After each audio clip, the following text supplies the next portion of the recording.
Je vous remercie.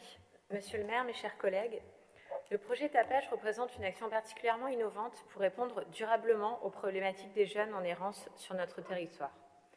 Je salue à ce titre en préambule le remarquable travail de mon collègue Mohamed Chihi pour mener à bien cette action et également celui de Nicolas Husson dont les services accueilleront ces publics. Le phénomène du sans-abrisme est devenu ces 10 dernières années particulièrement visible dans nos grands centres urbains. La Fondation Abbé Pierre estime que le nombre de sans-abri a doublé entre 2012 et 2020. Aujourd'hui, la métropole de Lyon compte près de 20 000 personnes dépourvues de logement et 2 500 personnes sans abri. Parmi celles-ci, des jeunes en errance, en grande précarité, parfois souffrant d'addiction, en rupture avec une vie sociale. Je me réjouis de ce projet qui est un nouvel outil à disposition des services de la ville pour répondre à cette problématique bien spécifique de la grande précarité. En effet, je constate au travers de mon implication dans le champ social depuis de nombreuses années que pour ces publics bien spécifiques, les solutions habituelles, prêtes à porter, ne fonctionnent pas. En revanche, lorsque l'on écoute les besoins de ces jeunes et que l'on construit avec eux des réponses, je note que l'on avance, à l'instar de ce que nous avons mené à titre expérimental pour les jeunes qui étaient devant le cinéma Bellecour.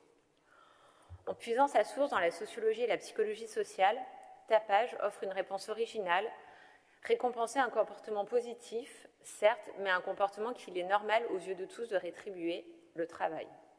Il s'agit d'un programme d'emploi d'accès immédiat et sans prérequis et qui n'a pas d'équivalent dans les dispositifs sociaux ou médico-sociaux.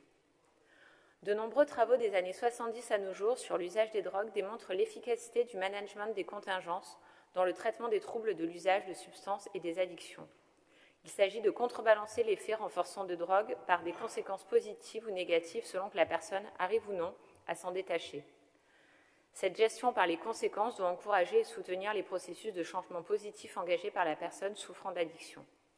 Tapage apporte ainsi une réponse adaptée à des jeunes en errance très éloignés des dispositifs de droit commun, engendrant des bénéfices ne se limitant pas au domaine du travail, mais ensuite qui peuvent avoir des effets positifs sur le logement, le suivi médical et l'ouverture de droits. L'accès facilité à l'emploi est un levier important de soins favorisant le rétablissement et la santé globale des personnes. J'ajoute que l'inconditionnalité d'accès est particulièrement innovante avec Tapage et en constitue une des valeurs ajoutées. Elle contribue en effet à réduire l'insécurité économique de ces jeunes et soutient les capacités liées au travail. En résumé, l'accès à un emploi accompagné, au-delà de son intérêt direct, permet de développer le pouvoir d'agir des personnes, d'améliorer l'image qu'elles ont d'elles-mêmes et, ce faisant, les aide à mieux prendre soin d'elles, à réduire leurs pratiques à risque et à s'engager dans des projets de santé. C'est bien souvent en renonçant à leur volonté présomptueuse de guider les usagers sur la voie qui leur semble la meilleure que les pouvoirs publics peuvent les aider réellement à avancer. Cela impose de sortir des institutions et d'aller au-devant de ces personnes, y compris dans la rue. C'est pourquoi le CCAS sera partenaire de cette action pour orienter les publics rencontrés en maraude vers ce nouveau dispositif.